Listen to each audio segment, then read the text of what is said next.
Hey everyone, the science fiction companion for Savage Worlds has a lot of really great information in it. Everything from basically mechs to starships to cybernetics, a lot of really good stuff.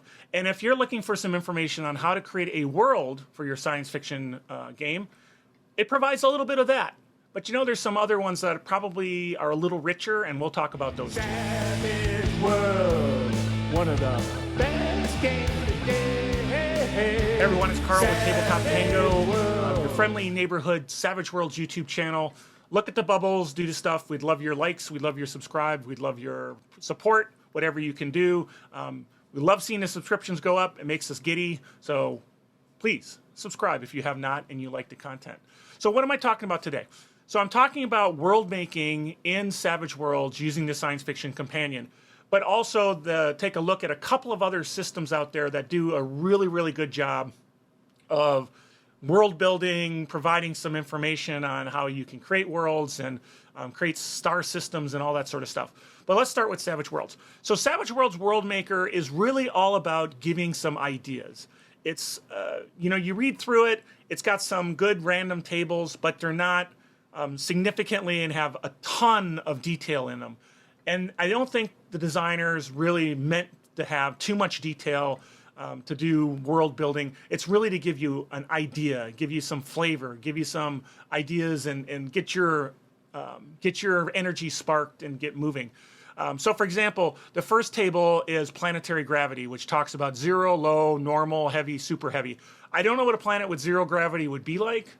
Anything that's a planet probably would have some gravity, but it gives you that feel of low, normal, heavy, super heavy. Now remember, there's rules about acclimating to different gravitational levels, so that would be a very interesting thing to throw at players, depending on the skills they have, and what they can do. For example, there's an arcane background that can adjust gravity, and that would be a very big thing that they could provide to the party when they land on these odd planets.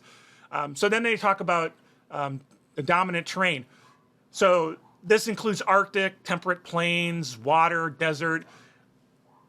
Again, it's about ideas. So it's a dominant terrain, but we're not talking about Star Wars, where you've got the lava planet, where you've got the water planet, you got the ice planet. But it may give you an idea of some of the things that the players will have to deal with from a landscape standpoint, which might also play into players who have favorite terrain or favorite things like that, especially if you're using ideas from other settings and rules and that sort of thing. So it's really kind of cool.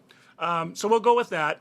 I guess going back to table 1-0, one of the results for dominant terrain is artificial, such as a space station. So I guess that could have zero gravity. I stand corrected. Then they talk about atmosphere and give some information on thin, normal, dense. Again, there's only 5 categories. So it's really about sparking your imagination. So what is a dense atmosphere like? What does it bring to the table? Is there like toxicity in it? Is it overbearing? Is there also like heat? That would go when you start talking about it's a jungle planet with a dense atmosphere. You can start getting your juices flowing there. Then they talk about population density. Now, this is one where you really got to get your imagination in it, because it talks about extremely sparse, very sparse, average, above average, very dense. Doesn't give you any numbers. So what does very dense mean with respect to your planet? You're going to have to figure that out and think through what you think that means. Then they talk about government, which is a really cool table to roll on. It has a lot of different governmental systems. Very useful. I think this will be one that I would roll on a lot, even if I'm not using some of the other things. Talk about authority, how much government interferes in the citizen's life. Again, I probably wouldn't roll too much on this one. I would just figure that out myself. Then they have some cool things about customs, which you can roll on, which will also give some interesting flavor. Now, there's only 20 of them, so if you use this a lot for a lot of planetary systems, you might start feeling some repeats, but it's an idea generator. So if you got vow of poverty, silence, chastity, which is like number 17, each planet doesn't have to be like a Shaolin monk planet where everybody doesn't talk.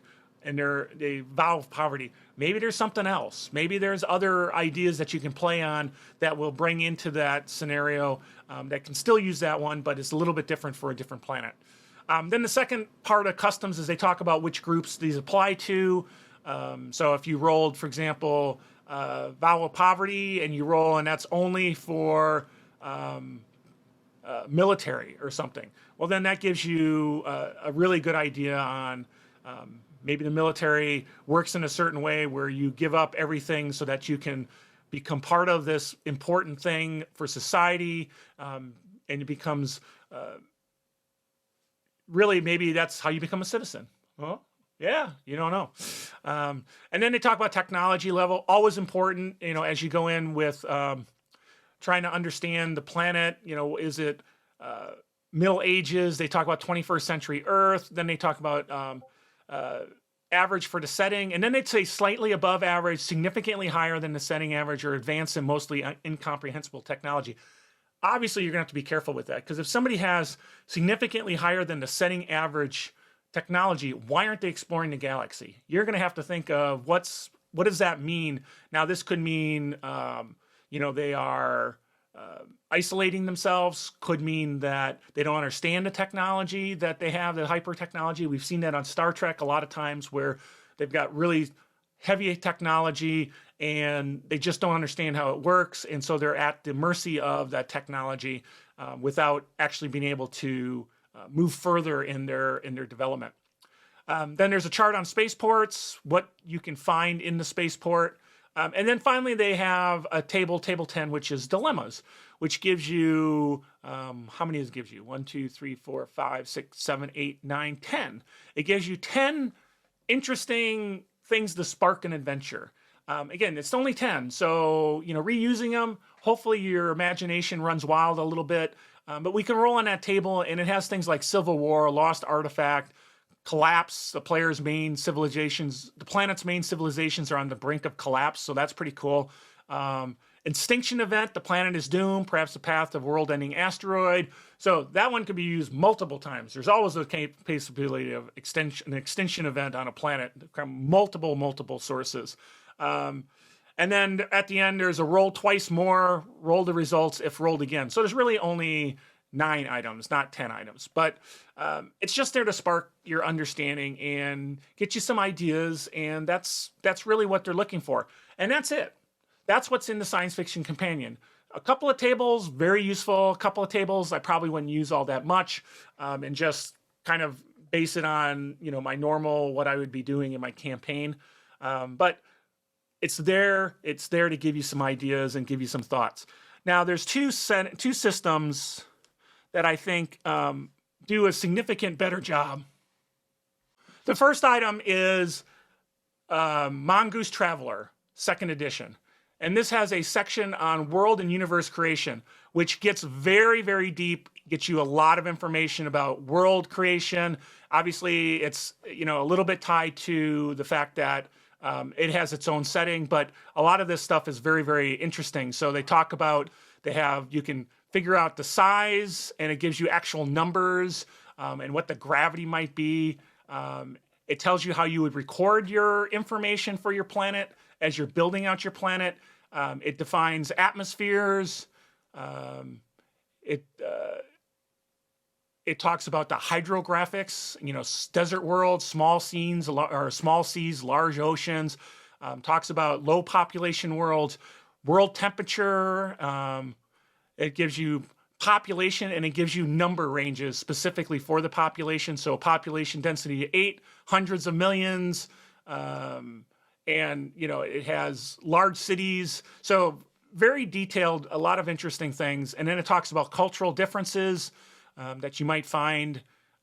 It has information on the different government types as well, gives you kind of examples of it and descriptions. So a lot of the things that they touch upon in the Science Fiction Companion are here, but they really blow it out. And they have tables where they talk about like a civil service bureaucracy government type. Then it tells you ruling functions are performed by government agencies employing individuals selected by their expertise. And then it talks about examples, which could be a technocracy or a communism. And then it talks about contraband. Contraband might be drugs, weapons, that sort of thing. So it really kind of blows it out and talks about a lot of the difference here. So in cultural differences, I mentioned that they may have conservative, xenophobic, deceptive, very cool stuff, and it gives you really good details. Law level, the starport, what kind of sentence you might get if you break the law. Sorry, I jumped back there for a second. I'm looking at the book. And then they talk about the starport class, the things that are there. Obviously, you have to mold that into what makes sense for your campaign. And then they talk about tech level. Tech level, again, we're going to have to be very careful. In Science Fiction Companion, it has multiple tech levels that are very specific. In Traveler, they have tech levels that are very well defined. So you might want to make sure that you're translating those properly, but you can take advantage of that.